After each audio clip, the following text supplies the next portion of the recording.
Assalamualaikum, this is Hadika Wali. Hope you all are doing well. In this channel, I will upload all the videos related to education. As much as I have knowledge, I will try my best to share it with you. In today's video, I will tell you about what is summative assessment. So let's start. Summative assessment के बारे में पढ़ लेते हैं कि summative assessment है क्या. Summative assessment focus on what the student has learned at the end of a unit of instruction और at the end of a grade level. Summative assessment basically focus करती है कि स्टूडेंट ने कितना कुछ learn कर लिया है at the end of a semester, at the end of a unit of instruction और at the end of a grade level. ये बेसिकली जो डेफिनेशन थी ये किसने दी थी? स्टैंडर्ड 1 ने, नेशनल टेस्ट ने, जॉनसन ने और जेनकिंस ने 2009 में. आगे है the summative assessment purpose is to let the teacher and student know the level of accomplishment attained. Mean कि सुमेटिव असेसमेंट का पर्पस बेसिकली क्या है कि स्टूडेंट्स और टीचर्स को बताना कि उन्होंने कौन सा जो लेवल है लर्निंग का वो अचीव कर लिया है, अटेंड कर लिया है, मीन हासिल कर लिया है. The final exam is a classical example of summative assessment. Mean final exam. ये basically classical example है हमारी summative assessment की. आगे है जी summative assessment या evaluation at the end of a sequence of instruction, unit, class, program, semester is designed to make judgment about the student achievement.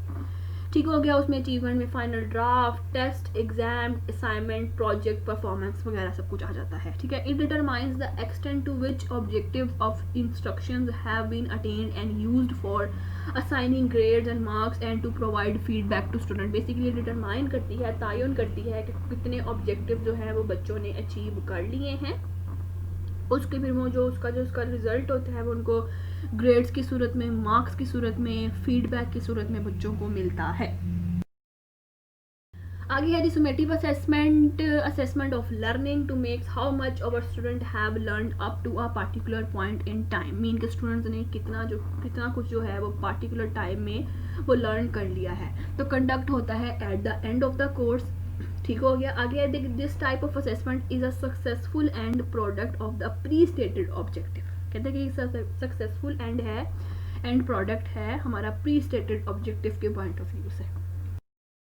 Example क्या है summative assessment की? सबसे पहले रुब्रिक्स आ जाते हैं इसमें, फिर एग्जाम्स आ जाते हैं, फाइनल एग्जाम्स आ जाते हैं, टर्म पेपर्स आ जाते हैं, exams, projects, portfolio, student evaluation, instructor self evaluation. जितने भी एग्जाम्स होते हैं बेटा ना, फर्स्ट, सेकंड, थर्ड टर्म, ये तमाम जो है वो सुमेटिव असेसमेंट में ही आते हैं. आगे इसके एडवांटेजेस क्या हैं? Necessary for determining student grades and placement. कहते हैं कि ये बहुत ज़रूरी है स्टूडेंट्स के जो ग्रेड्स हैं, उनकी जो प्लेसमेंट है, उनको डिटरमाइन करने के लिए. दूसरा, ये प्रमोट करता है टीचर्स की और स्टूडेंट की अकाउंटेबिलिटी को. थर्ड है provide a means of evaluating instructional activities. ठीक है, प्रोवाइड करता है इवैल्यूएटिंग इंस्ट्रक्शनल एक्टिविटीज़ को. फोर्थ है इनकरेज करता है स्टूडेंट की एक्टिविटी को, engagement with course material. Fourth है objective measure of performance. Mean के जो मेजर ऑफ परफॉर्मेंस होते हैं उसके मेजर करता है ऑब्जेक्टिव्स को. फिफ्थ है the freedom from active participation in discussion. मतलब कि इस चीज़ में हम लोग को फ्रीडम होता है कि हम लोग एक्टिव पार्टिसिपेट कर सकते हैं डिस्कशन में. आगे है डिसएडवांटेज. फर्स्ट है the tendency for over reliance on summative measure. Mean कि अब हम लोग एट द एंड ही मेजर कर सकते हैं, फिर उसके दौरान बच्चा जो मर्जी करे, हम लोगों को उससे कोई कंसर्न नहीं होता. May promote cheating due to high level nature of assessment. कहते हैं कि चीटिंग का भी बहुत ज़्यादा रुझान इस असेसमेंट में बढ़ जाता है. Has been faulted for promoting learning for the test. Do not provide information for correcting errors. Mean कि ये इन्फॉर्मेशन भी नहीं प्रोवाइड करता कि हम लोगों ने एरर्स को कैसे करेक्ट करना है, क्योंकि एट दी एंड आती है बच्चों को प्रमोट कर देते हैं या बच्चों को फाइनलाइज कर देते हैं, बच्चों को ग्रेड बुक दे देते हैं, या जो बच्चे ड्रॉप होते हैं, फेल होते हैं, उनको ड्रॉप कर दिया जाता है, उनको नेक्स्ट पीछे वाली क्लास में फेंक दिया जाता है. तो इसमें फीडबैक नहीं प्रोवाइड होता. तो may promote cheating due to high stakes. Nature of assessment has been criticise for promoting teaching to the test.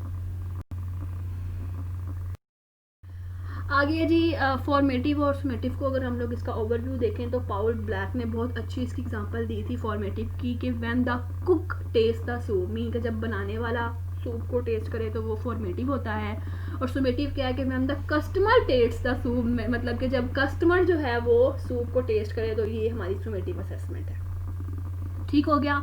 आज का ये लेक्चर भी बहुत शॉर्ट सा था, इसमें मैंने आप लोगों को सुमेटिव असेसमेंट के बारे में, उसका कंसेप्ट, उसकी डेफिनेशंस, डिफरेंट ऑथर्स की मैंने आप लोगों को बताई हैं, उसके एडवांटेजेस उसके डिसएडवांटेजेस बताए हैं। होप सो आप लोगों को आज का लेक्चर जो है वो बहुत अच्छे तरीके से समझ आया होगा। Thank you so much. अल्लाह हाफिज़।